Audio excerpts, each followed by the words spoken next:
내가 감히 나를 속여? 이게 다 무슨 짓거리야? 내가 대체 뭘 어쨌다는 거야? 진정하고 얘기해. 아직도 모른 척해? 내 아버지가 건물 청소부인 거 내가 다 알았다고. 내가 오늘 신사동 건물에 사무실 보러 갔다가 계단을 쓸고 있는 사람이 내 아버지더라? 이렇게 수준 떨어지는 집안인 줄 알았으면 처음부터 만나지도 않았어. 내가 강북구 같은 곳에 사는 게 다 이유가 있었네. 청소부 딸 주제에 명품백은 무슨? 다 가짜지? 너 지금 무슨 소리를 하는 거야? 너 이러는 거 모욕이야. 모욕죄라고. 모욕? 사실을 말한 게 어떻게 모욕이야? 내가 얼마나 황당한 줄 알아? 내가 누군데? 사무실 구하러 간 건물에서 장인어른이 바닥 쓸고 있는 꼴을 봐야 해? 사연을 듣고 난 후 각자의 의견을 댓글로 남겨주시기 바랍니다. 사소한 댓글이라도 사연자분에게 큰 힘이 될 수 있습니다. 각색될 수 있고 사연자분의 입장에서 구성될 수 있습니다. 김유리의 가족은 몇 해째 내려오는 부자 집안이었습니다. 그녀의 할아버지는 충청도에서 상당한 재산을 보유하고 있었지만 지역 유지와 벌어진 땅 분쟁으로 인해 마을 사람들에게 억울한 소문을 떠안게 되었습니다. 땅 경계가 불분명했던 것이 문제의 시작이었습니다. 저 순철이네 집안은 대대로 욕심이 많은 집안이라니까 땅 문서를 몰래 고쳐서 남의 땅까지 자기 땅이라고 우기는 거야. 맞아. 김 씨네는 수해 때 동네 청소까지 도와줬는데 순철이네는 뭐 했다고. 우리라도 김 씨 편을 들어야지. 마을 사람들의 수군거림은 점점 심해졌고 결국 법정 싸움으로 번졌습니다. 하지만 오래된 땅 문서라 정확한 증거가 없어 양측의 합의로 종결되었습니다. 그럼에도 마을 사람들의 손가락질은 계속되었고 김유리의 가족은 더 이상 그곳에서 살 수 없었습니다. 할아버지는 분노했습니다. 이 충청도 땅은 두 번 다시 발길도 들이지 않을 거야. 전부 다 팔아버리겠어? 그는 땅을 모두 팔아 서울로 올라왔고 당시만 해도 개발되지 않은 황량한 땅을 구매했습니다. 처음에는 그 결정을 후회했습니다. 하지만 세월이 흘러 그 땅은 서울에서 가장 비싼 금싸라기 땅이 되었습니다. 할아버지는 그곳에 건물을 짓고 엄청난 부를 축적했습니다. 그 재산은 유리의 아버지에게 이어졌고 덕분에 김유리와 그녀의 동생은 압구정동에서 부유하게 자랄 수 있었습니다. 유리의 할아버지는 성격이 독특했습니다. 부자가 된 후 그는 화려한 외제차를 타고 예전에 살던 충청도 마을을 찾아갔습니다. 내가 어떻게 됐나 보러 왔다. 서울에 빌딩 하나 떡하니 세우고 왔어. 그는 그렇게 오랜 한을 풀었습니다. 유리의 가족은 그때부터 돈 걱정 없이 살게 되었고 그녀와 동생은 최고의 교육 환경에서 자랄 수 있었습니다. 어린 시절 유리는 자신의 집안이 부유하다는 사실을 당연하게 여겼습니다. 친구들에게 종종 자랑하기도 했습니다. 그녀는 고급 아파트에서 살았고 또래 아이들이 부러워하는 모든 것을 가지고 있었습니다. 좋은 학교, 비싼 사교육, 멋진 옷과 액세서리까지. 하지만 그녀는 곧 돈이 가져오는 행복에도 그림자가 있다는 것을 깨닫게 됩니다. 유리야, 너네 집 정말 부럽다. 난 학원 3개밖에 못 다니는데. 친구의 말에 유리는 미소를 지었지만 그 말 속에 숨겨진 거리감을 느꼈습니다. 부는 축복이었지만 동시에 그녀를 다른 아이들과 구분짓는 벽이 되기도 했습니다. 그녀는 점점 자신의 부유함을 드러내는 것이 때로는 독이 될 수 있다는 것을 배우게 될 것입니다. 바로 다음 이야기에서 유리는 부의 양면성을 직접 경험하게 됩니다. 그녀의 동생이 학교에서 겪게 될 어려움과 함께 유리 자신도 예상치 못한 상황에 직면하게 됩니다. 압구정동에서 유복하게 자라난 김유리는 자신의 부유함을 숨기지 않고 살았습니다. 그녀에게 명품 옷과 비싼 장난감, 고급스러운 생일 파티는 일상이었습니다. 하지만 초등학교에 입학하면서 그녀는 돈이 사람들 사이에 보이지 않는 계급을 만들어낸다는 쓰라린 현실을 맞닥뜨리게 되었습니다. 야, 너네 생일 파티 호텔에서 한다며? 우리도 초대해줘. 친구들은 유리의 부유함에 관심을 보였고 그녀는 인기를 얻었습니다. 하지만 그 인기가 진정한 우정인지 의심스러울 때가 많았습니다. 그럼에도 유리는 사교성이 좋아 친구들과 원만하게 지냈습니다. 문제는 그녀의 2살 어린 동생에게서 시작되었습니다. 내성적인 성격의 동생은 학교에서 적응하는데 어려움을 겪었습니다. 공부를 잘했지만 그것이 오히려 질투의 대상이 되었습니다. 어느 날 유리는 동생의 교복에 발자국 자국을 발견했습니다. 어머, 이게 뭐야? 누가 너를 밟았어? 아니야. 그냥 넘어졌어. 신경 쓰지 마. 동생은 괜찮다고 말했지만 그의 눈빛에서 뭔가 심각한 일이 벌어지고 있음을 유리는 직감했습니다. 동생은 잘못된 것을 바로잡으려는 정의감이 강했고 그것이 다른 아이들에게는 고자질쟁이로 비춰졌습니다. 쟤는 뭐만 하면 선생님한테 일러 우리끼리 해결하면 될 일을 왜 어른들 불러와서 복잡하게 만드는 거야? 그부들은 이렇게 수군거리며 동생을 점점 고립시켰습니다. 그의 책가방에서 물건이 사라지기 시작했고 점심시간에는 혼자 밥을 먹어야 했습니다. 상황이 심각해지자 유리는 더 이상 참을 수 없었습니다. 동생이 학교에서 큰 문제가 있어요. 누군가 물건을 훔치고 옷에 발자국 자국도 있었어요. 부모님은 즉시 학교를 찾아갔고 할아버지까지 동행했습니다. 할아버지는 학교 교장실에서 목소리를 높였습니다. 내 손자가 이런 대우를 받다니 이게 말이 됩니까? 이 학교는 아이들을 보호할 능력이 없는 겁니까? 그러나 이런 강경한 대응은 오히려 상황을 악화시켰습니다. 교사들은 일시적으로 감시를 강화했지만 동생에 대한 괴롭힘은 더 교묘하고 은밀해졌습니다.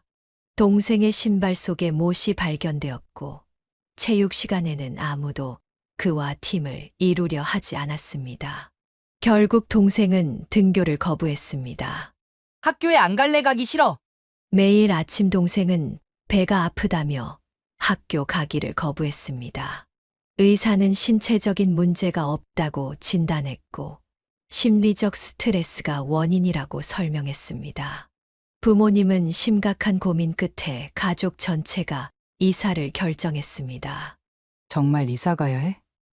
내 친구들은 어떡해? 유리는 눈물을 흘리며 물었습니다. 동생이 지금 너무 힘들어 하잖아. 가족은 서로 도와야지. 새로운 학교에서 새 친구들을 사귀면 돼. 어머니는 그녀를 위로했지만 10대 소녀에게 모든 친구 관계를 뒤로하고 떠나는 것은 쉬운 일이 아니었습니다. 이사를 준비하는 과정에서 유리는 또 다른 충격을 받았습니다. 그녀의 친한 친구 중 한 명이 문자를 보냈습니다. 진짜 너네 집 망했다며? 그래서 강북구로 이사 간다는 거야? 유리는 황당했습니다. 그녀의 가족은 여전히 부유했고 단지 동생의 학교 문제 때문에 이사를 결정한 것이었습니다. 하지만 소문은 이미 퍼져 있었습니다. 아니야. 우리 집은 여전히 잘 살아. 그냥 동생 학교 문제 때문에. 그러나 아무도 그녀의 해명에 귀 기울이지 않았습니다. 마지막 날 유리의 송별회에 온 친구는 단 2명뿐이었습니다. 나머지는 이미 그녀를 몰락한 부잣집 딸로 낙인 찍고 멀리하기 시작했습니다. 새 출발은 쉽지 않았습니다. 동생은 새 학교에 적응하며 조금씩 밝아졌지만 유리는 사춘기의 반항심으로 가득 찼습니다. 이 동네 진짜 별로야. 학원도 변변찮고 친구들도 너무 촌스러워. 그녀는 새 학교에서 자신을 소개할 때마다 원래 압구정동에 살았어 라고 덧붙였습니다. 그것은 그녀가 여전히 다른 계급임을 강조하는 방식이었지만 오히려 새 친구들과 거리를 만들었습니다. 부모님은 그녀의 적응을 돕기 위해 노력했습니다. 유리야, 주변 환경은 중요하지 않아. 내가 어디서 살든 넌 똑같은 사람이야. 진짜 중요한 건 내 마음가짐이야. 하지만 10대 소녀에게 이런 말은 그저 어른들의 교훈처럼 들릴 뿐이었습니다. 유리는 여전히 압구정동의 친구들에게 연락을 시도했지만 대부분 그녀를 피했습니다. 결국 모든 관계가 끊어지며 그녀는 큰 상처를 받았습니다. 이 경험은 유리에게 돈과 계급이 우정과 인간관계에 어떤 영향을 미치는지 뼈저리게 느끼게 했습니다. 그녀는 부의 양면성을 직접 체험했고 이것은 앞으로 그녀의 삶에 큰 영향을 미치게 될 것입니다. 대학에 입학한 그녀는 고등학교 때의 상처를 뒤로하고 대학 생활에서는 인정받는 사람이 되고 싶었습니다. 첫 오리엔테이션에서 그녀는 자연스럽게 자신의 과거를 꺼내기 시작했습니다. 사실 나 원래 압구정동에 살았었어. 거기서 초중학교 다 나왔어. 그녀의 말에 동기들은 관심을 보였습니다. 강남에서 온 학생은 어딘지 모르게 달라 보였기 때문이었습니다. 진짜. 우와. 압구정이면 완전 부자네. 거기 집값 장난 아닌데. 그럼 사립국제학교 같은 데 다녔겠네. 영어 잘하겠다. 유리는 이런 반응이 기분 좋았습니다. 강북구에서 느꼈던 소외감을 대학에서는 느끼고 싶지 않았기 때문이었습니다. 그녀는 과거 압구정동에서의 생활을 종종 이야기하며 동기들 사이에서 자신의 위치를 세워나갔습니다. 우리 집 앞에 유명한 카페 있었는데 연예인들 자주 왔어. 한 번은 내가 아이돌이랑 엘리베이터를 같이 탄 적도 있어. 그러나 이런 태도가 모두에게 호감을 샀던 것은 아니었습니다. 몇몇 동기들은 유리가 지나치게 과거 이야기만 한다고 느꼈습니다. 특히 정은아라는 동기는 유리의 말을 의심스럽게 생각했습니다. 어느 날 정은아는 대학 선배 중 유리와 같은 고등학교를 나온 사람이 있다는 것을 알게 되었습니다. 그녀는 그 선배에게 유리에 대해 물었습니다. 김유리? 아, 원래 압구정에 살긴 했던 것 같은데 고등학교 때는 강북구에 살았어. 집이 갑자기 망했다는 것 같던데. 이 정보를 얻은 정은아는 다른 동기들에게 이 이야기를 전하기 시작했습니다. 소문은 순식간에 퍼졌고 왜곡되기 시작했습니다. 있잖아. 유리 알지? 걔네 집 진짜 망했대. 근데도 자기 압구정 살 때 얘기만 하면서 허세 부린대. 그래, 나도 이상하다고 생각했어. 압구정에 살았다면서 현재 생활은 전혀 그렇지 않잖아. 유리는 이런 이야기를 모르는 척했지만 점점 동기들의 태도가 달라지는 것을 느꼈습니다. 한 번은 그녀가 들고 다니는 브랜드 가방에 대한 이야기가 나왔습니다. 저 가방 진짜일까? 난 짝퉁 같은데. 그럼 집도 망했는데 어떻게 진짜 명품을 들고 다니겠어? 분명히 가짜야. 소문은 점점 더 악랄해졌습니다. 유리가 듣게 된 가장 충격적인 소문은 그녀가 명품을 구입하기 위해 불법적인 일을 한다는 것이었습니다. 걔 알바한다는데. 근데 뭔가 이상한 알바인 것 같대. 밤에만 일한대. 에이, 설마 그런 짓까지 하겠어? 이런 말도 안 되는 소문이 퍼지자 유리는 극심한 스트레스에 시달렸습니다. 그러나 그녀의 외모가 그렇게 뛰어나지 않다는 점이 오히려 이런 최악의 소문을 잠재웠습니다. 걔가 그런 일 한다고? 말이 안 되지. 그런 일 하려면 최소한 외모가 출중해요. 이런 말이 들리면 유리는 모욕감과 동시에 이상한 안도감을 느꼈습니다. 자신의 외모를 비하하는 말이지만 최소한 가장 나쁜 소문은 잦아드는 효과가 있었기 때문이었습니다. 교실에서 나오는 길에 정은아가 직접 유리에게 물었습니다. 너 진짜 압구정에 살았었어. 근데 왜 강북구로 이사 갔어? 보통 압구정에 사는 사람들은 그 동네 벗어나기 싫어하던데. 유리는 당황했습니다. 갑자기 그건 왜 물어보는 거야? 무슨 문제라도 있어? 아니, 그냥 궁금해서. 사실 내가 집이 망해서 이사 갔다는 얘기를 들었거든. 뭐, 어디서 그런 말을 들은 거야? 우리 집은 망하지 않았어. 그냥 동생 학교 문제 때문에 이사한 거라고. 하지만 이미 퍼진 소문은 유리의 해명으로 막을 수 없었습니다. 동기들은 그녀의 말을 믿지 않았고 오히려 더 의심했습니다. 그래서 너 들고 다니는 명품 가방은 다 진짜야? 가짜면 인정해. 우리가 뭐라고 하겠어. 당연히 진짜지. 내가 왜 가짜 가방을 들고 다녀야 해. 유리는 분노했지만 동시에 눈물이 났습니다. 사실 그녀의 가방은 모두 진품이었습니다. 할아버지가 주신 용돈으로 구입한 것들이었죠. 하지만 그녀가 아무리 해명해도 동기들은 믿지 않았습니다. 기숙사 방에 돌아온 유리는 베개에 얼굴을 파묻고 울었습니다. 누구에게도 보이고 싶지 않은 눈물이었습니다. 그녀는 자신이 왜 이렇게 허세를 부렸는지 후회했습니다. 과거를 자랑하지 않고 현재의 자신으로 인정받았다면 이런 일은 없었을 텐데 말입니다. 다음 날 아침 유리는 거울을 보며 결심했습니다. 더 이상 과거 이야기는 하지 않을 거야. 내가 누구인지 보여주는 건 내 입이 아니라 내 행동이야. 이 경험은 유리에게 큰 상처였지만 동시에 중요한 교훈이 되었습니다. 그녀는 겉으로는 아무렇지 않은 척 강한 모습을 보였지만 밤마다 눈물을 삼켰습니다. 그리고 이 상처는 그녀가 앞으로 어떻게 살아갈지에 대한 방향을 결정짓는 중요한 전환점이 되었습니다. 소문과 비난으로 상처받은 김유리는 침대에 누워 천장을 바라보며 오랜 시간 생각에 잠겼습니다. 그녀의 마음속에서는 분노와 결심이 서서히 자라나고 있었습니다. 결국 그녀는 벌떡 일어나 책상 앞에 앉았습니다. 유리는 자신을 무시하는 동기들에게 확실한 한 방을 날리기로 마음먹었습니다. 바로 공부로 모두를 압도하는 것이었습니다. 그동안 그저 평범한 성적을 유지해왔던 그녀였지만 이제는 달라질 차례였습니다. 공부로 걔네들 입을 완전히 닫아버릴 거야. 학점으로 보여주겠어. 다음 날부터 유리는 도서관에서 가장 먼저 자리를 잡고 가장 늦게 나오는 학생이 되었습니다. 시험 기간이 아닌데도 그녀는 강의 노트를 꼼꼼히 정리하고 참고 문헌을 찾아 읽었습니다. 동기들은 그녀의 갑작스러운 변화에 의아해했습니다. 야, 김유리 요즘 왜 저래? 갑자기 도서관에서 살더니. 몰라, 뭔가 정신 차린 것 같기도 하고.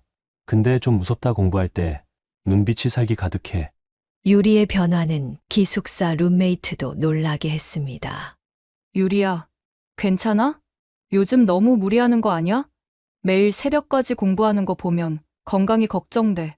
괜찮아. 난 그냥 내 목표를 위해 노력하는 거야. 걱정해줘서 고마워. 겉으로는 담담하게 말했지만 유리의 눈에는 강한 의지가 불타오르고 있었습니다. 그녀의 집념은 곧 결실을 맺기 시작했습니다. 첫 학기 성적이 나왔을 때 유리의 이름은 학과 상위권에 올라 있었습니다. 주말에 집에 돌아온 유리를 보고 가족들은 놀랐습니다. 그녀의 얼굴은 피곤해 보였지만 자신감으로 빛나고 있었습니다. 어머나, 우리 딸 얼굴이 좀 많이 야위었네. 학교에서 제대로 밥은 먹고 다니는 거니? 어머니는 걱정스러운 목소리로 물었습니다. 엄마, 난 괜찮아요. 그냥 좀 열심히 공부했을 뿐이에요. 성적표도 나왔는데 한번 보실래요? 유리는 자랑스럽게 성적표를 내밀었습니다. 부모님은 놀라움을 감추지 못했습니다. 이게 우리 딸 성적이라고? 전공 과목 전부 A? 대단하구나. 아버지는 기쁨에 찬 목소리로 말했습니다. 그러나 가장 놀란 사람은 할아버지였습니다. 평소 무뚝뚝하던 할아버지의 얼굴에 미소가 번졌습니다. 이것 봐라. 우리 손녀가 드디어 정신을 차렸구만. 역시 내 피를 물려받았어. 할아버지는 기쁨을 감추지 못하고 유리의 머리를 쓰다듬었습니다. 평소 대학 시절을 놀며 보낼 줄 알았던 손녀가 이렇게 열심히 공부하는 모습을 보니 자랑스러웠던 것입니다. 할아버지, 이제부터 더 열심히 할 거예요. 교수님 추천서도 받아서 졸업할 때는 좋은 회사에 취직할 거예요. 그래, 우리 손녀라면 충분히 할 수 있지. 하지만 건강도 챙기면서 해라. 내가 쓰러지면 그게 더 큰일이니. 유리는 할아버지의 말씀에 고개를 끄덕였습니다. 그러나 내심 그녀는 할아버지의 재산에 의존하지 않겠다는 결심을 굳게 했습니다. 건물이 할아버지에게서 아버지로, 그리고 언젠가 그녀에게 물려질 수도 있겠지만 그것은 확실한 것이 아니었습니다. 서류 한 장이면 모든 것이 바뀔 수 있어. 내 인생은 내가 책임져야 해. 그녀는 자신의 밥그릇은 스스로 챙겨야 한다는 신념으로 더욱 공부에 매진했습니다. 학기가 지날수록 유리의 성적은 상승했고 교수들도 그녀의 열정과 능력을 인정하기 시작했습니다. 누구보다 열심히 수업에 참여하고 질문하고 과제를 완벽하게 해내는 유리를 모르는 교수는 없었습니다. 졸업을 앞두고 유리는 자신이 원하던 회사의 인턴십 기회를 얻었습니다. 그것은 작지만 혁신적인 벤처기업이었습니다. 연봉이 높지는 않았지만 미래가 밝은 회사였습니다.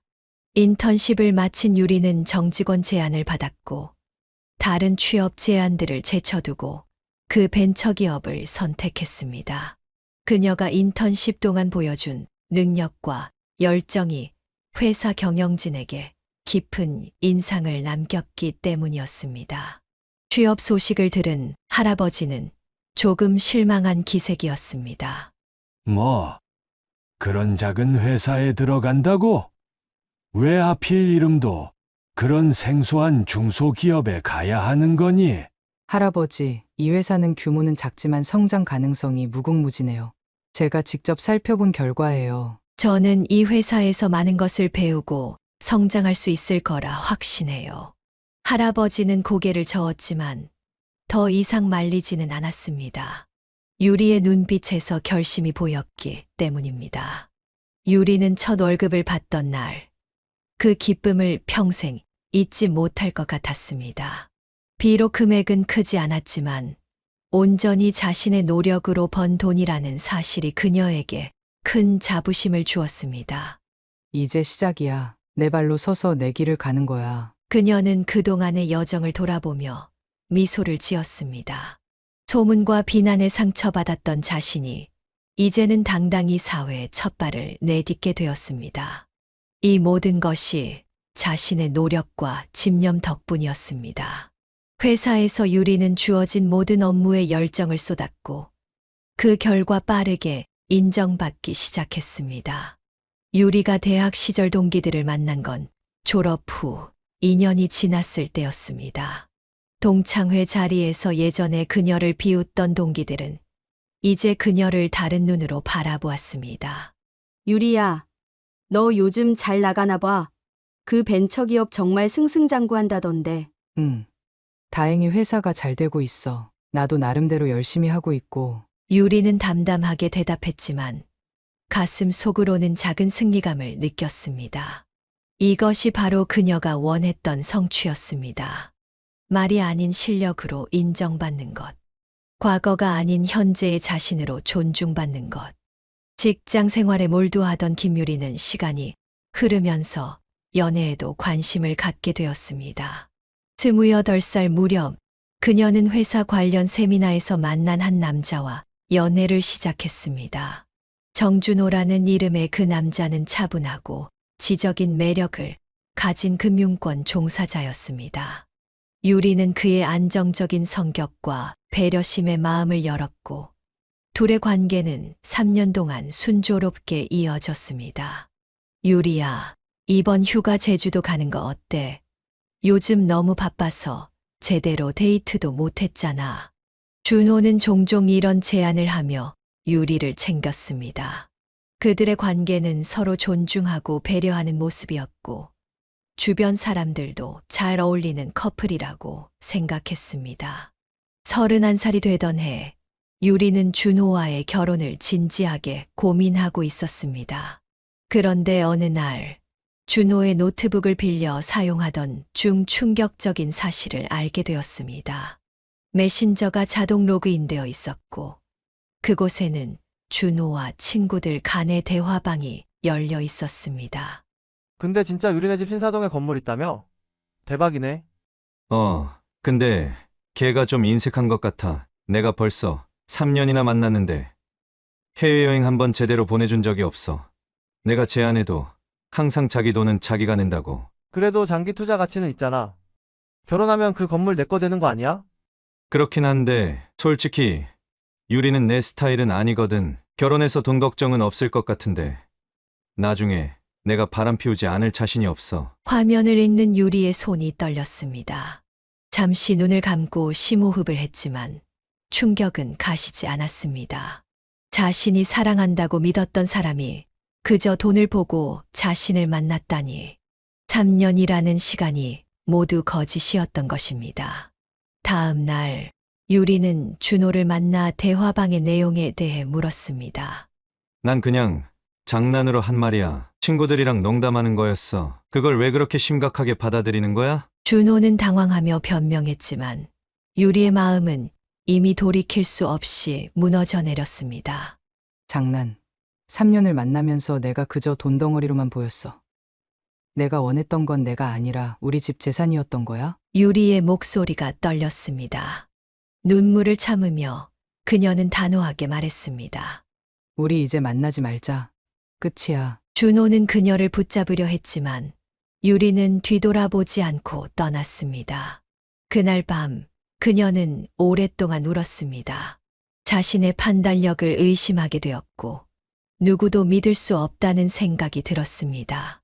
이별 후 유리는 자신의 일상으로 돌아가려 했지만 쉽지 않았습니다. 밥도 제대로 먹지 못했고 잠도 설쳤습니다. 회사에서도 집중력이 떨어져 실수를 자주 했습니다. 유리 씨, 괜찮아요? 요즘 많이 피곤해 보여요. 동료의 걱정에 그녀는 억지 미소를 지었습니다. 네, 괜찮아요. 그냥 좀 바빠서 그래요. 그렇게 거의 1년이 흘렀습니다. 유리는 겉으로는 일상을 유지했지만 내면은 여전히 상처로 가득했습니다. 한때 활기차고 자신감 넘치던 그녀는 이제 생기를 잃은 채 하루하루를 버티고 있었습니다. 대학교 친구 민지는 유리의 상태를 보고 걱정했습니다. 유리야, 너 언제까지 이렇게 살 거야? 벌써 헤어진 지 1년이 다 되어 가는데. 난 괜찮아. 혼자 있는 게 편해. 아니, 전혀 괜찮아 보이지 않아. 너 거울 봤어? 완전 헬쑥해졌어. 이제 새로운 사람도 만나고 그래야지. 연애? 됐어. 다시는 그런 거 안 할 거야. 민지는 한숨을 쉬었습니다. 이봐, 한 남자가 나쁜 놈이었다고 세상 모든 남자가 그런 건 아니잖아. 내가 괜찮은 사람 소개시켜 줄게. 그냥 한 번만 만나봐. 됐다니까. 난 관심 없어. 유리야, 식사 한 번 하는 게 뭐가 그렇게 어려워? 내가 32살이란 거 알아? 이러다가 골든타임 다 놓친다. 유리는 친구의 끈질긴 설득에 결국 입을 열었습니다. 그 사람한테 뭐라고 말했어? 우리 집 얘기는 안 했지. 당연하지. 유리는 잠시 생각에 잠겼습니다. 준호의 배신 이후로 그녀는 자신의 집안 배경을 철저히 숨겨왔습니다. 쇼핑도 절제했고 명품도 더 이상 구매하지 않았습니다. 그러면서 자신이 좋아하는 브랜드 가방들도 대부분 중고로 팔아버렸습니다. 그래, 딱 한 번만. 소개팅에서 더 이상 발전하지는 않을 거야. 그냥 밥만 먹고 끝낼 거니까 기대하지 마. 민지는 환하게 웃었습니다. 알았어. 이번 주말에 만날 수 있대. 내가 다 준비할게. 유리는 여전히 마음이 내키지 않았지만 친구를 실망시키고 싶지 않았습니다. 그렇게 그녀는 1년 만에 새로운 만남을 앞두게 되었습니다. 소개팅 전날 밤 유리는 옷장 앞에서 오랫동안 고민했습니다. 무엇을 입어야 할지, 어떤 가방을 들어야 할지. 결국 그녀는 가장 평범한 옷과 가장 저렴한 가방을 선택했습니다. 이번에는 정말 나 자신으로만 만날 거야. 겉모습이나 배경이 아니라 진짜 나를 보고 좋아해 줄 사람이 있다면 그때 생각해 보자. 그녀는 거울 속 자신의 모습을 바라보며 작은 희망을 품었습니다. 이별의 상처를 딛고 새로운 시작을 할 수 있을까? 그녀의 마음은 여전히 두려움으로 가득했지만 한 걸음 내디딜 용기를 찾고 있었습니다. 소개팅 당일 김유리는 긴장된 마음으로 약속 장소에 도착했습니다. 카페 입구에서 민지가 알려준 특징의 남자를 찾아 둘러보는데 창가에 앉아있던 한 남자가 그녀를 향해 손을 흔들었습니다. 그가 바로 오늘의 소개팅 상대 박지훈이었습니다. 김유리 씨죠? 반갑습니다. 저는 박지훈이라고 합니다. 지훈은 자리에서 일어나 정중하게 인사했습니다. 유리는 그의 첫인상에 적잖이 놀랐습니다. 훤칠한 키에 깔끔한 옷차림, 그리고 자신감 있는 미소가 인상적이었습니다. 네, 안녕하세요. 기다리셨죠? 아니요. 방금 왔어요. 자리에 앉으시죠. 자리에 앉아 대화를 나누면서 유리는 지훈에 대해 조금씩 알아갔습니다. 그는 마케팅 회사를 운영하면서 최근에는 암호화폐 투자로 상당한 수익을 올렸다고 했습니다. 요즘은 주로 무슨 일을 하세요? 유리가 물었습니다. 제 본업은 온라인 마케팅 분야예요. 작은 회사를 운영하고 있죠. 그런데 2년 전에 암호화폐에 투자했는데 운이 좋게도 꽤 성공했어요. 그래서 지금은 두 가지를 병행하고 있습니다. 와, 대단하네요. 암호화폐는 위험하다고 들었는데 용기가 있으신 것 같아요. 운이 좋았을 뿐이에요. 주변에 망한 사람들도 많거든요. 저는 원금 이상은 투자하지 않는다는 원칙이 있어서 다행히 큰 위험 없이 수익을 봤습니다. 대화가 이어지면서 지훈은 자신이 삼성동에 살고 있다는 것과 미국에서 MBA를 마쳤다는 이야기도 했습니다. 유리는 점점 이 남자에게 호감을 느끼기 시작했습니다. 단순히 외모나 조건 때문만은 아니었습니다. 그의 이야기 방식이 진솔하고 겸손해 보였기 때문이었습니다.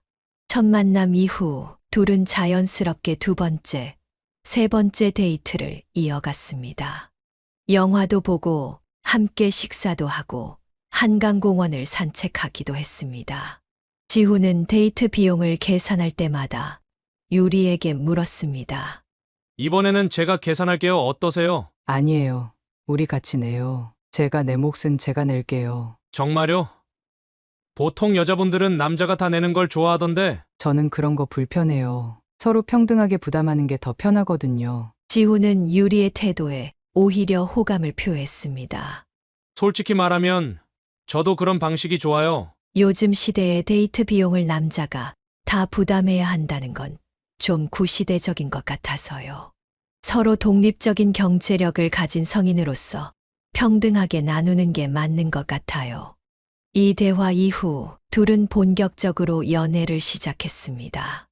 유리는 오랜만에 마음을 열었고 이전 연애에서 받았던 상처도 조금씩 치유되는 느낌이었습니다. 특히 지훈이 데이트 비용을 정확히 55로 나누자는 제안은 그녀에게 안정감을 주었습니다. 매번 계산하는 게 좀 번거롭지 않아? 유리가 어느 날 물었습니다. 그러게, 우리 이렇게 하면 어때? 데이트 비용 전용 통장을 하나 만들어서 매달 일정 금액을 각자 넣어두는 거야. 그리고 데이트할 때 그 통장으로 결제하는 거지. 좋은 생각이네. 그럼 미리리 계산할 필요도 없고 훨씬 깔끔하겠다. 그렇게 둘은 데이트 통장을 만들었고 매달 같은 금액을 입금하여 사용했습니다. 유리는 이 시스템이 마음에 들었습니다. 돈 문제로 다툴 일도 없고 서로 부담스럽지 않은 관계를 유지할 수 있었기 때문이었습니다. 그러나 민지를 비롯한 유리의 친구들은 이 방식을 좀 이상하게 생각했습니다. 데이트 통장이라고? 이건 뭐 사업 동업자도 아니고 좀 딱딱하지 않아? 민지는 카페에서 유리를 만났을 때 의아해했습니다. 나는 오히려 편해. 누가 얼마나 냈는지 따질 필요도 없고 모든 게 투명하잖아. 그래도 연애인데 좀 더 자연스러워야 하지 않을까? 그리고 그 통장은 누구 이름으로 만든 거야? 남자친구 이름으로 했어. 왜? 그럼 결국 그 사람이 연말 정산 때 모든 혜택을 받는 거 아니야? 카드 사용액이 다 그 사람 이름으로 되어 있을 텐데. 유리는 그 생각을 미처 못했다는 듯 잠시 눈을 크게 떴습니다. 하지만 곧 어깨를 으쓱했습니다. 그래도 상관없어. 어차피 우리는 정확히 반반 내는 거니까 그 정도 혜택은 별로 중요하지 않아. 너 정말 변했다. 예전에는 이런 세세한 것까지 다 따졌잖아. 사람이 달라지기도 하는 거지. 난 이 방식이 편해. 무엇보다 지훈이가 돈 때문에 날 만난다는 생각이 들지 않아서 좋아. 유리는 이전 남자친구에게 받았던 상처를 생각하며 말했습니다. 준호와 달리 지훈은 그녀의 재산에 관심을 보이지 않았고, 오히려 자신의 경제적 능력을 과시하지 않으려 노력하는 것 같았습니다.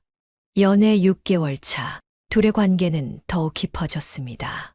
서로의 취향과 생활 패턴에 익숙해졌고, 작은 다툼이 있어도 금방 화해하는 건강한 관계로 보였습니다. 유리는 오랜만에 안정감을 느꼈습니다. 유리야, 혹시 지훈 씨랑 결혼까지 생각하고 있어? 어느 날 어머니가 물었습니다. 아직 그런 얘기는 안 했어요. 하지만 나쁘지 않을 것 같아요. 그래. 엄마는 내가 행복해 보여서 좋구나. 근데 그 사람에게 우리 집 이야기는 했니? 아니요. 아직은 말 안 했어요. 굳이 말할 필요는 없을 것 같아서요. 어머니는 잠시 걱정스러운 표정을 지었습니다. 언젠가는 말해야 하지 않을까? 결혼을 생각한다면 서로에 대해 솔직해야 하지 않겠니? 나중에요. 지금은 그냥 우리 관계 자체를 즐기고 싶어요. 유리는 지훈에게 신사동 건물 이야기를 하지 않았습니다. 아직은 그가 자신의 배경이 아닌 자신 자체를 좋아하는지 확인하고 싶었기 때문이었습니다. 그리고 지금까지 그는 그녀의 기대를 충족시키고 있었습니다. 연애를 시작한 지 1년이 지나면서 김유리와 박지훈의 관계는 한층 더 깊어졌습니다. 서로의 취향과 생활 패턴에 익숙해졌고, 함께하는 시간이 늘어나면서 자연스럽게 미래에 대한 이야기도 나누게 되었습니다.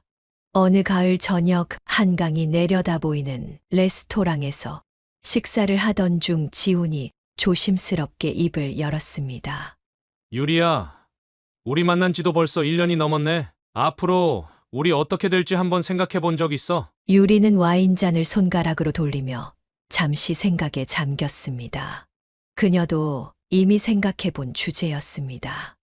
생각해 본 적 있어. 우리 나이도 있고, 이제 진지하게 미래를 고민할 때가 된 것 같기도 하고. 지훈의 눈이 반짝였습니다. 그래, 나도 그렇게 생각해. 솔직히 말하면 난 너랑 결혼하고 싶어. 어떻게 생각해? 갑작스러운 고백에 유리는 살짝 당황했지만 마음 한구석에서는 기대하고 있던 말이기도 했습니다. 나도 너랑 함께하는 미래를 생각해봤어. 하지만 결혼은 정말 큰 결정이잖아. 서두르지 말고 천천히 알아가면서 결정하는 게 어떨까? 물론이지.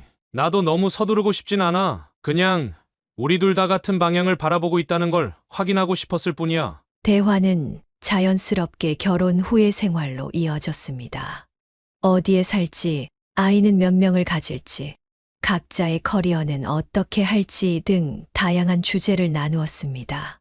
며칠 후 지훈의 아파트에서 영화를 보던 중 그는 갑자기 현실적인 문제를 꺼냈습니다.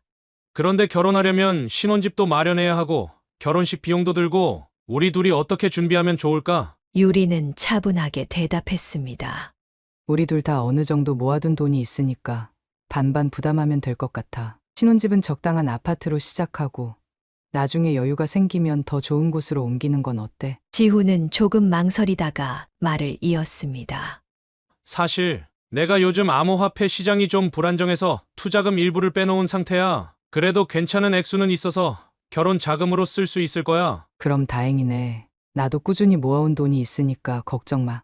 침묵이 흐르다가 지훈이 갑자기 예상치 못한 질문을 던졌습니다. 근데 혹시 내 부모님은 사위에게 어느 정도까지 지원해 주실 수 있을까? 내가 궁금해서 그러는데 보통 여자 부모님들은 결혼할 때 딸에게 뭔가 해주시잖아. 유리는 이 질문에 순간 굳어졌습니다. 지훈이 갑자기 이런 질문을 하리라고는 예상하지 못했습니다. 글쎄, 그건 잘 모르겠어. 우리 부모님이랑 그런 이야기를 해본 적이 없어서. 아, 그래? 부모님 직업이 뭐셨더라? 내가 기억을 못하겠네. 우리 아버지는 회사원이셨어. 지금은 퇴직하셨고. 지훈은 잠시 생각에 잠기더니 좀 더 직접적인 질문을 던졌습니다. 혹시 사위에게 외제차 한 대 정도는 선물해 주실 수 있는 형편이신지 궁금해서. 요즘 결혼하면 장인어른이 사위에게 차 한 대 선물하는 경우도 많다던데. 유리는 숨이 막혔습니다. 이 질문은 단순한 호기심이 아니라고 느꼈습니다. 신사동에 건물이 있는 부유한 집안이었지만 유리는 그동안 이 사실을 지훈에게 말하지 않았습니다. 그리고 지금 그가 묻는 것은 유리에게 불편함을 주었습니다. 외제차. 갑자기 그런 질문을 하는 이유가 뭐야? 아니, 그냥 궁금해서. 내가 코인으로 돈을 좀 벌긴 했지만 아직 외제차를 살 만큼은 아니라서. 결혼하면 멋진 차로 신혼여행도 가고 그러면 좋을 것 같아서. 유리는 지훈의 말에 점점 불편함을 느꼈습니다. 그가 코인으로 번 돈이 언제 휘발될지 모르는 상황에서 예비 신랑에게 외제차를 사주라는 것이 이해되지 않았습니다. 지훈아, 결혼은 두 사람이 함께 미래를 만들어가는 거지. 서로에게 뭘 해줄 수 있는지 따지는 게 아니라고 생각해. 그리고 우리가 아직 정식으로 약혼한 것도 아니고. 유리의 표정이 굳어지는 것을 느낀 지훈은 급히 상황을 수습하려 했습니다. 아, 미안해. 내가 농담처럼 던진 건데 진지하게 들렸나 보네. 당연히 그런 걸 바라고 한 말은 아니야. 그냥 가볍게 한 얘기야. 그는 웃으며 말했지만 유리는 그의 웃음 뒤에 숨겨진 진심이 무엇인지 의심스러웠습니다. 이 대화 이후 그녀는 지훈에 대한 새로운 의구심을 느끼게 되었습니다. 괜찮아, 그냥 나도 갑자기 그런 질문이 나와서 좀 당황했을 뿐이야. 그날 밤 집으로 돌아온 유리는 오랫동안 생각에 잠겼습니다. 지훈이 정말 그녀 자신을 사랑하는 것인지 아니면 그녀가 가진 것을 원하는 것인지 혼란스러웠습니다. 그러나 직감은 그녀에게 주의하라고 경고하고 있었습니다. 그녀는 건물에 대한 이야기를 계속해서 비밀로 하는 것이 좋겠다고 결심했습니다. 적어도 지훈의 진심을 완전히 확신할 때까지는 말입니다. 그녀는 창밖을 바라보며 한숨을 내쉬었습니다. 결혼이라는 행복한 이야기가 시작되는 듯 했으나 어쩐지 마음 한구석에는 불안감이 자리 잡기 시작했습니다. 지훈과의 관계에 미묘한 불안감을 느끼기 시작한 시점에서 김유리의 아버지 생신이 다가왔습니다. 유리는 매년 가족끼리만 조용히 축하하던 행사였기에 크게 신경 쓰지 않고 있었습니다. 어느 날 저녁 지훈이 갑자기 전화를 걸어왔습니다. 유리야, 아버지 생신이 다음 주라면서? 민지한테 우연히 들었어. 유리는 놀랐습니다. 민지에게 그런 이야기를 한 적이 없었기 때문입니다. 응. 맞아, 근데 어떻게 알았어? 저번에 내 엄마랑 통화할 때 우연히 들었다고 하더라고. 그래서 말인데 나도 같이 가도 될까? 이제 우리가 꽤 오래 만났으니 인사드릴 때가 됐다고 생각해서. 유리는 망설였습니다. 지훈이 아버지를 만나면 혹시 신사동 건물 이야기가 나올까 걱정되었습니다. 글쎄, 우리 집은 생신을 그냥 조용히 보내는 편이라. 아, 그럼 내가 방해가 되겠네. 괜찮아.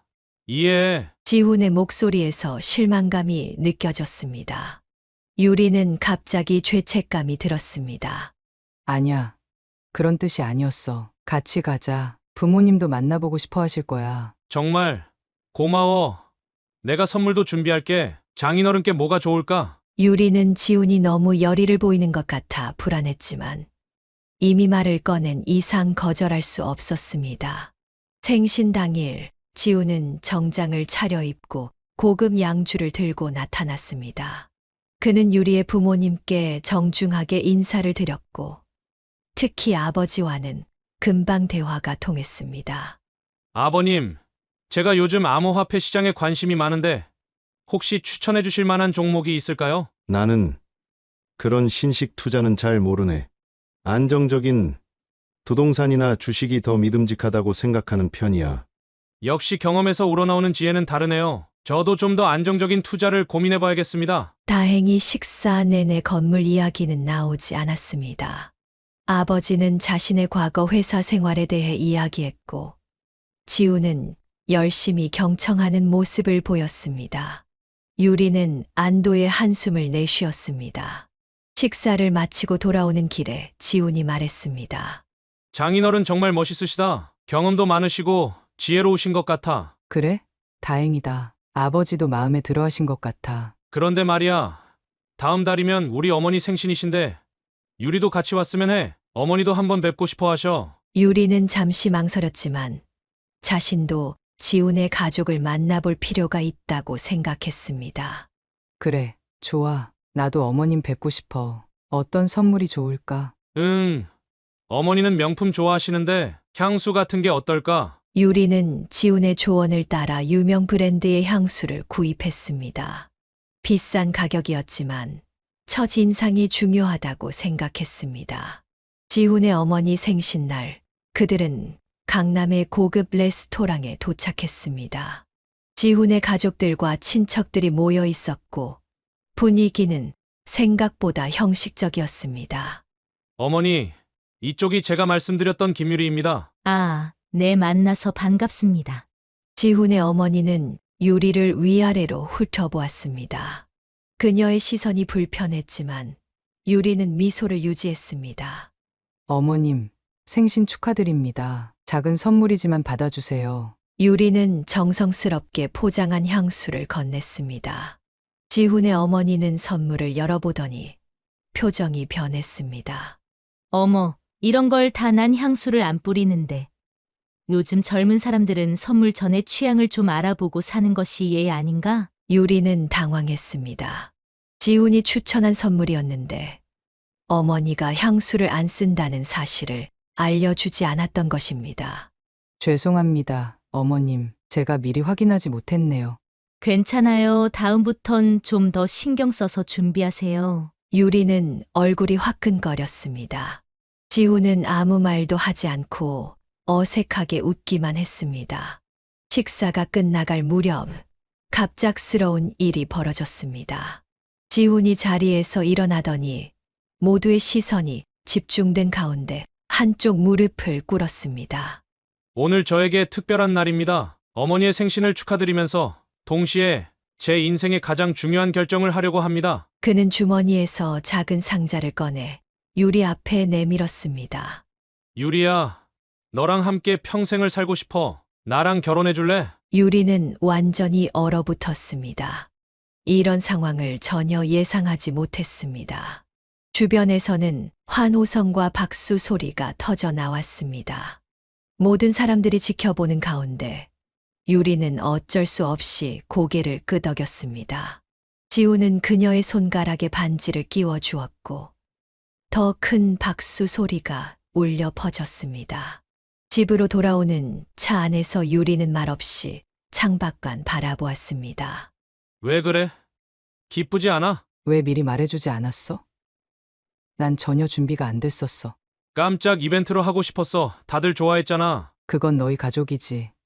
내 마음은 아니야. 이렇게 갑자기 프로포즈를 하다니. 난 아직 충분히 생각할 시간이 필요해. 이미 받아들였잖아. 이제 우리 약혼한 거야. 유리는 더 이상 말을 잇지 못했습니다. 갑작스럽게 진행된 상황에 머리가 어지러웠습니다. 다음 날부터 지우는 마치 결혼이 확정된 것처럼 행동하기 시작했습니다. 우리 결혼식은 호텔에서 해야 해. 내가 마케팅 사업을 하는 사람인데 체면도 있고 비용은 걱정 마. 내가 주식이랑 코인으로 번 돈이 있으니까. 신혼여행은 몰디브 어때? 아, 그리고 나 요즘 신사동에 사무실 자리 알아보고 있어. 한강 뷰가 있는 고층으로 생각 중인데 어떻게 생각해? 유리는 지훈의 허세 가득한 계획들을 들으며 점점 불안해졌습니다. 그가 정말 그런 비용을 감당할 수 있을지 의문이었고 무엇보다 그의 진심이 의심스러웠습니다. 너무 서두르는 거 아닐까? 예산도 생각해야 하고. 걱정 마. 다 계획이 있어. 나 요즘 사업 확장도 준비 중이고 투자도 잘 되고 있으니까. 하지만 유리는 지훈이 실제로 어떤 일을 하는지, 그의 재정 상태가 어떤지 정확히 알지 못했습니다. 그저 그가 하는 말만 믿어야 했습니다. 밤마다 유리는 이 상황에 대해 깊이 생각했습니다. 지훈과의 결혼이 정말 자신이 원하는 것인지, 아니면 그저 상황에 떠밀려 결정된 것인지 혼란스러웠습니다. 이렇게 급하게 결정하는 게 맞는 걸까? 지훈이 정말 나를 사랑해서 그러는 걸까? 아니면 다른 이유가 있는 걸까? 그녀의 마음속에는 점점 결혼에 대한 회의감이 커져갔습니다. 혼란스러운 마음을 안고 지내던 어느 날 오후, 김유리의 휴대폰이 요란하게 울렸습니다. 발신자 화면에 지훈의 이름이 떠 있었습니다. 여보세요? 유리야, 지금 어디야? 당장 얘기할 게 있어. 중요한 거야. 지훈의 목소리는 평소와 달리 분노로 떨리고 있었습니다. 유리는 등줄기에 식은땀이 흐르는 것을 느꼈습니다. 집이야. 무슨 일인데 그래? 그대로 있어. 내가 지금 갈게. 전화가 끊겼고 유리는 불안감에 휩싸였습니다. 지훈이 이렇게 격앙된 목소리로 말한 적은 처음이었습니다. 무슨 일이 벌어진 걸까? 20분 후 아파트 현관문이 거칠게 두드려졌습니다. 유리가 문을 열자마자 지훈이 화가 치밀어 오른 얼굴로 거실로 쳐들어왔습니다. 내가 감히 나를 속여? 이게 다 무슨 짓거리야? 유리는 공포에 질렸습니다. 지훈의 눈은 광기로 충혈되어 있었고 주먹을 불끈 쥐고 있었습니다. 내가 대체 뭘 어쨌다는 거야? 진정하고 얘기해. 아직도 모른 척해. 내 아버지가 건물 청소부인 거 내가 다 알았다고.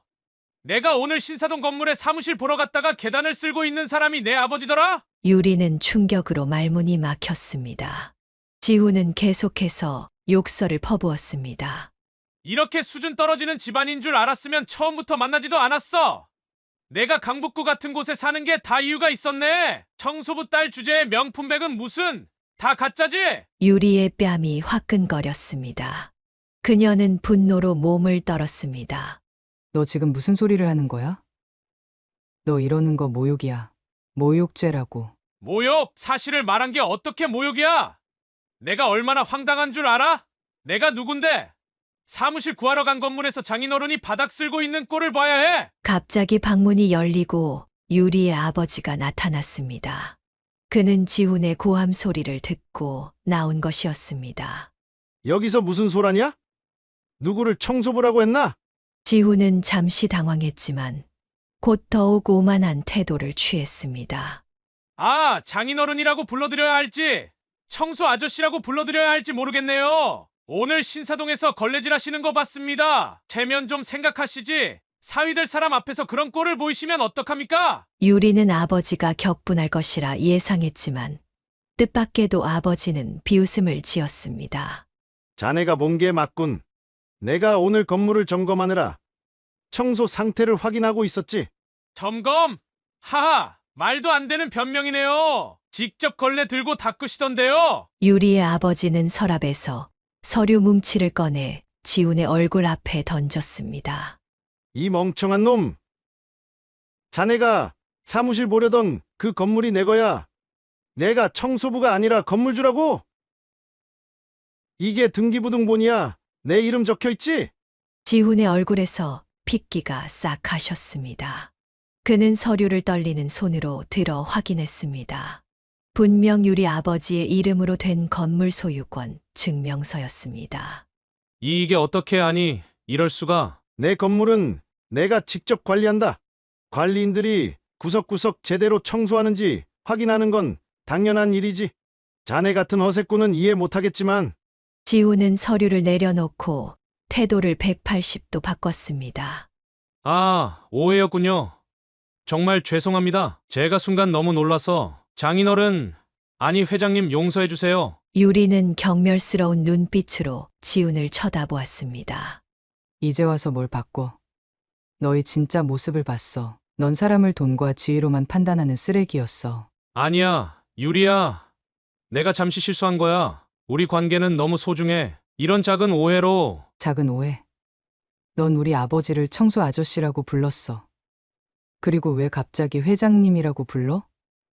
내 진심은 뭐야? 지훈은 무릎을 꿇고 유리의 손을 잡으려 했습니다. 미안해.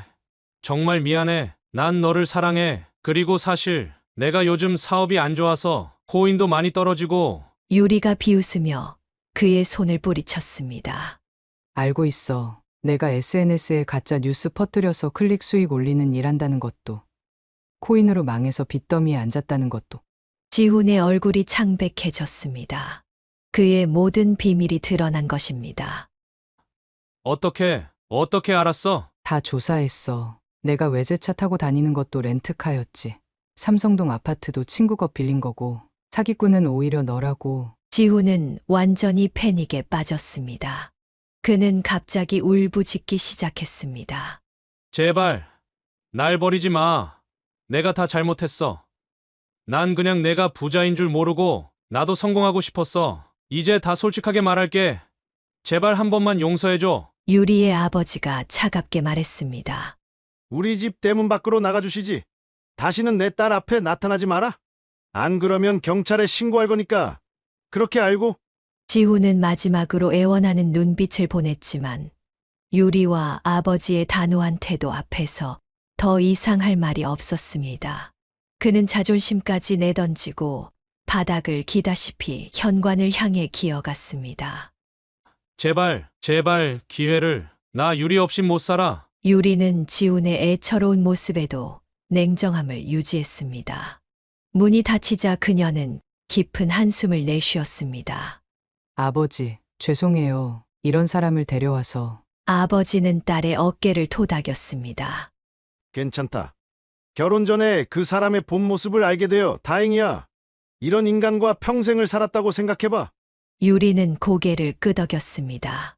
비록 마음은 아팠지만 지훈의 가면이 벗겨진 지금 그녀는 오히려 해방감을 느꼈습니다. 가짜 사랑보다는 차라리 혼자인 게 낫다고 생각했습니다. 지훈과의 파혼 이후 김유리는 그와 관련된 모든 것을 정리했습니다.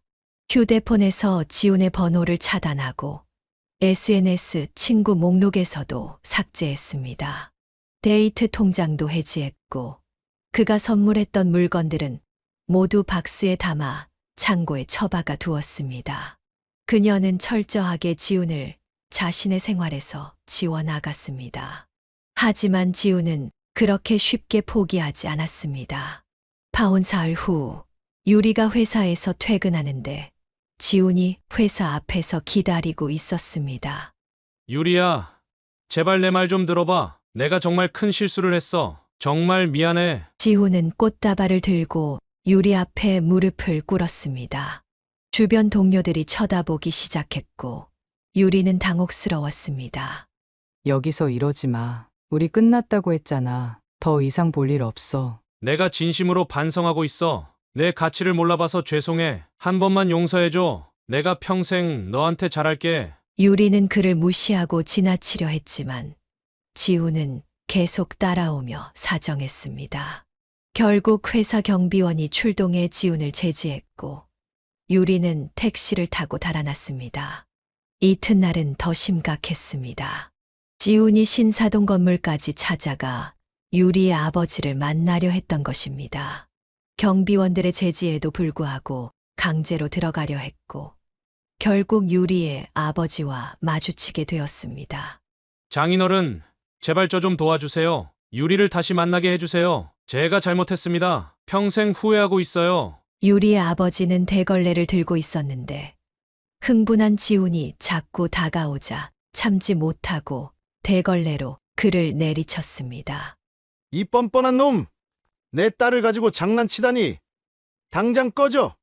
대걸레에 맞은 지훈은 비틀거리다 바닥에 넘어졌습니다. 주변에 있던 건물 직원들이 웃음을 참지 못했고 지훈은 창피함과 분노로 얼굴이 새빨개졌습니다. 이게 무슨 짓이에요? 저 폭행하셨어요? 해볼 테면 해봐. 내 건물에 불법 침입한 건 자네야. CCTV 다 있으니까. 결국 지훈은 꼬리를 내리고 건물을 빠져나갔습니다. 하지만 그것으로 끝이 아니었습니다. 그는 밤마다 유리의 집 앞에서 기다리거나 전화번호를 바꿔가며 계속 연락을 시도했습니다. 이건 스토킹이에요. 경찰에 신고할 거예요. 유리가 마지막으로 경고했을 때 지우는 더 이상 저항하지 않았습니다. 알았어. 난 널 정말 사랑했어. 하지만 내가 그렇게 생각한다면 이제 포기할게. 결국 유리는 경찰에 스토킹 신고를 했고 지우는 경고를 받았습니다. 한 번만 더 접근하면 스토커 처벌법에 따라 처벌받게 된다는 경고에 그는 더 이상 나타나지 않았습니다. 몇 개월이 지나고 유리는 천천히 일상을 회복해 나갔습니다. 그녀는 연애보다는 자신의 커리어에 집중했고 취미 생활도 새롭게 시작했습니다. 유리야, 우리 동아리에서 좋은 사람 소개시켜 줄까? 정말 괜찮은 남자야. 친구 민지가 또 다시 소개팅을 권했지만 유리는 단호하게 거절했습니다. 됐어. 더 이상 소개팅 같은 건 안 해. 2번의 실패로 충분해. 그럼 평생 혼자 살 거야? 너도 이제 30 중반이잖아. 혼자 사는 게 어때서? 난 내 삶에 만족해. 그리고 정말 좋은 사람이 나타난다면 그건 자연스러운 만남을 통해서였으면 해. 유리는 이제 자신의 가치를 더 잘 알게 되었습니다. 남자친구가 없어도 결혼을 하지 않아도 충분히 행복할 수 있다는 것을 깨달았습니다. 그녀의 자신감은 업무 성과로도 이어졌고 회사에서 승진까지 하게 되었습니다. 하지만 부모님은 여전히 딸의 결혼을 걱정했습니다. 유리야, 엄마가 너무 걱정돼. 이번 일 때문에 평생 결혼을 안 할 생각은 아니지? 어머니가 조심스럽게 물었습니다. 엄마, 걱정 마세요. 제가 적절한 때에 좋은 사람 만나면 그때 생각할게요. 억지로 찾아 나서진 않을 거예요. 알았다. 엄마는 내가 행복하면 그걸로 충분해. 하지만 좋은 사람이 나타나면 마음을 너무 닫지는 말 거라. 유리는 미소를 지었습니다. 부모님의 걱정을 이해했지만 그녀는 이제 자신의 판단을 더 신뢰했습니다. 사람을 보는 눈이 점점 좋아질 거예요. 2번의 실패가 저를 더 강하게 만들었으니까요. 시간이 흐르면서 유리는 과거의 상처를 완전히 치유했습니다. 그녀는 종종 도서관에서 책을 읽거나 카페에서 여유롭게 시간을 보냈습니다. 자신만의 시간을 즐기는 법을 배운 것입니다. 어느 가을날 유리는 단풍이 아름다운 공원을 산책하고 있었습니다. 벤치에 앉아 책을 읽고 있는데 옆자리에 한 남자가 앉았습니다. 실례지만 그 책 정말 좋은 책이죠. 저도 얼마 전에 읽었는데 감동받았어요. 유리는 고개를 들어 남자를 바라보았습니다. 친절한 눈빛과 따뜻한 미소가 인상적이었습니다. 네, 정말 좋은 책이에요. 특히 주인공의 성장 과정이 인상적이더라고요. 자연스러운 대화가 이어졌고 두 사람은 책에 대한 이야기로 시간 가는 줄 모르게 대화를 나눴습니다. 헤어질 때 그 남자는 조심스럽게 물었습니다. 혹시 다음에 또 만나서 이야기를 나눌 수 있을까요? 유리는 잠시 생각했습니다. 그리고 미소를 지었습니다. 그래요. 좋아요. 그녀는 이번에는 서두르지 않기로 했습니다. 천천히 자연스럽게 알아가면서 신중하게 판단할 것입니다. 그리고 무엇보다 상대방의 진정한 가치를 볼 줄 아는 눈을 가지게 되었습니다. 유리의 새로운 시작은 그렇게 조용히 그러나 희망차게 시작되었습니다. 사연을 듣고 댓글을 남겨주시기 바랍니다. 사소한 의견일지라도 사연자분에게는 큰 힘이 됩니다. 노골적인 악성 댓글은 사연자분에게 상처가 될 수 있으니 삼가주시기 바랍니다.